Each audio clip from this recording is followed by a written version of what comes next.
छत्तीसगढ़ के हसदेव अरण्य में फिर एक बार गिरफ्तारियों, पेड़ कटाई और आंदोलन का दौर तेज हो चुका है और एक बार फिर से यहां पर रहने वाले हसदेव को बचाने के लिए मोर्चा लेकर निकल रहे हैं, जिसे लेकर पर्यावरण प्रेमी, समाज सेवी और किसान नेता भी अपनी चिंता जाहिर कर चुके हैं। आखिर क्यों छत्तीसगढ़ के हसदेव अरण्य में लोगों ने सरकारों और प्रशासन के खिलाफ मोर्चा खोला हुआ है, चलिए आपको बताते हैं।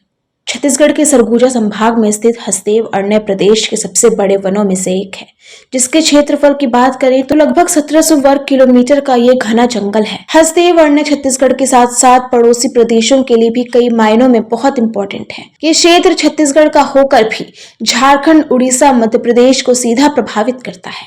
इस पूरे क्षेत्र को मध्य भारत का सबसे बड़ा हाथी परिचालन क्षेत्र भी कहा जाता है। हसदेव अरण्य पिछले लगभग एक दशक से अपने अस्तित्व को लेकर चिंतित में है।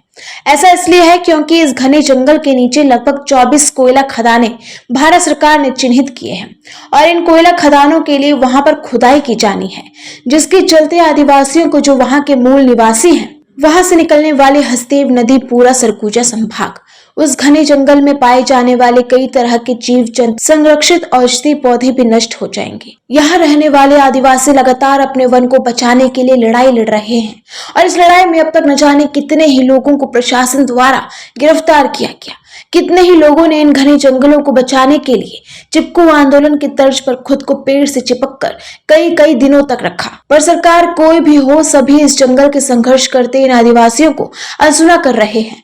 इस क्षेत्र में चल रहे खनन की प्रक्रिया को रोकने के लिए यहाँ के लोगों द्वारा किए जा रहे आंदोलन को लेकर छत्तीसगढ़ विधानसभा में पिछले साल 26 जुलाई को विधायक द्वारा प्रस्ताव पारित कर केंद्र से पारिस्थितिक रूप से संवेदनशील क्षेत्र में सभी काल खनन ब्लॉक के आवंटन को रद्द करने का आग्रह भी किया गया, पर यहाँ पर बात बनती नहीं दिखी। प्रदेश में सत्ता परिवर्तन हो चुका है और एक बार फिर से यहाँ पर खनन की प्रक्रिया शुरू हो चुकी है, जिसे लेकर आदिवासी ग्रामीण फिर एक बार मोर्चा खोल सरकार का विरोध कर रहे हैं। राष्ट्रीय स्तर पर इस मुद्दे को उठाते हुए किसान नेता राकेश टिकैत ने भी सरकारों के खिलाफ अपनी नाराजगी जताई है। छत्तीसगढ़ में हसदेव अरण्य की कटाई को लेकर न सिर्फ ग्रामीण आदिवासी इसका विरोध कर रहे हैं, बल्कि शहरी क्षेत्र में भी लोगों में खासी जागरूकता देखी गई है और मौके पर हजारों की संख्या में लोगों ने पहुंचकर वनों की कटाई को रोका भी है। बता दें कि छत्तीसगढ़ विधानसभा ने दिनांक 26 जुलाई 2022 को अशासकीय संकल्प सर्वे सहमति से पारित किया था, जिसमें हसदेव अरण्य को खनन मुक्त रखा गया था।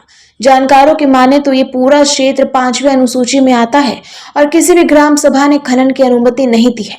परसा ईस्ट केते बासेर कोयला खदान के दूसरे चरण के लिए खनन, वन अधिकार कानून, पेशा अधिनियम और भू अर्जन कानून, तीनों का उल्लंघन किया जा रहा है। फिलहाल आदिवासियों, वहां के वासियों के द्वारा खनन की प्रक्रिया का घनघोर विरोध जारी है। अब देखने वाली बात यही होगी कि क्या विरोध के स्वर केंद्र तक पहुंचते हैं, क्या बदले हुए राज्य सरकार इसमें कोई संज्ञान लेती है।